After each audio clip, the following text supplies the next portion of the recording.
Euler's method. Suppose we have a curve y equals g of x, which is the solution to the equation dy by dx equals f of xy, following the condition y of x naught equals y naught.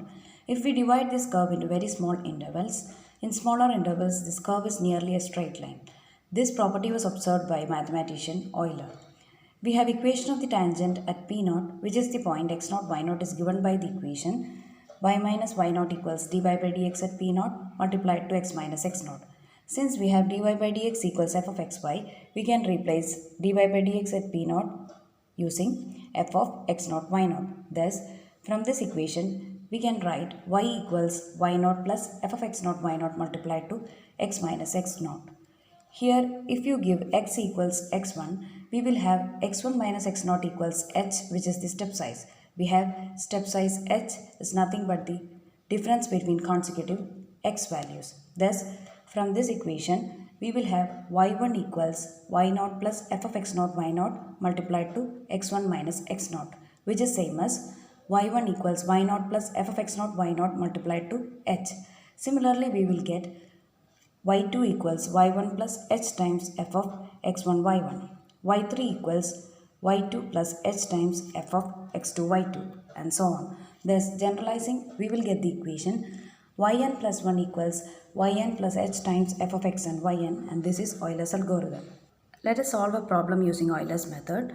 Solve for y at x equals 0.1 from the equation dy by dx equals x plus y plus xy, satisfying the condition y of 0 equals 1, taking step size h equals 0.025. We have y of x naught equals y naught given by the equation y of 0 equals 1. Thus, x naught equals 0 and y naught equals 1. Step size h equals 0.025 is given. Since dy by dx equals f of xy, we have f of xy equals x plus y plus xy. Let us call this equation as equation 1, and in this equation, when you give n equals 0, you will get y1 equals y naught plus h times f of x naught y naught. Giving the specific values, x naught equals 0, y naught equals 1 and h equals 0.025, you will get y1 equals 1 plus 0.025 f of 0, 1. You will give x equals 0 and y equals 1 in the equation of f of xy, so that you get f of 0, 1. We will get y1 equals 1.025. In order to evaluate y2, we will require x1 and y1. y1 is already evaluated as 1.025. We have x1 equals x0 plus h, that is 0 plus 0.025. Thus, we have x1 equals 0.025.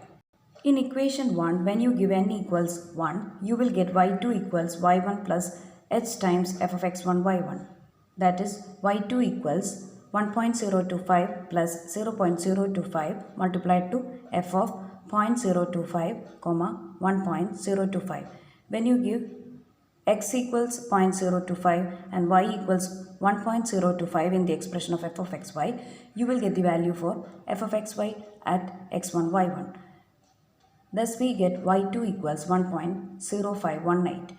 In order to evaluate y3, we will require both x2 and y2. We have evaluated y2 here. We have x2 equals x1 plus h, that is 0.025 plus 0.025, which gives x2 equals 0.05. From equation 1, we have at n equals 2, y3 equals y2 plus h times f of x2 y2. Giving the specific values of x2, y2, h, we will get y3 equals 1.0806. We will have to continue the iteration till we obtain x equals 0.1. We are asked to find value of y corresponding to x equals 0.1. Here we have obtained x3 equals 0.075 using the equation x3 equals x2 plus h. Now we will find out y4. We have y3 equals 1.0806 and x3 equals 0.075, h equals 0.025. We will evaluate value of f at x3, y3, and thus we will get y4 equals 1.1115. When you evaluate x4 using the equation x4 equals x3 plus h, that is 0.075 plus 0.025, you will get x4 equals 0.1. Thus, you can end the process of iteration here. We have y of x naught equals y naught. Hence, y of x4 equals y4. That is, corresponding to x equals x4, which is 0.1, we will have value of y will be exactly the same as value of y4, which is 1.115. Thus, the desired value of y at x equals 0.1 will be 1.115.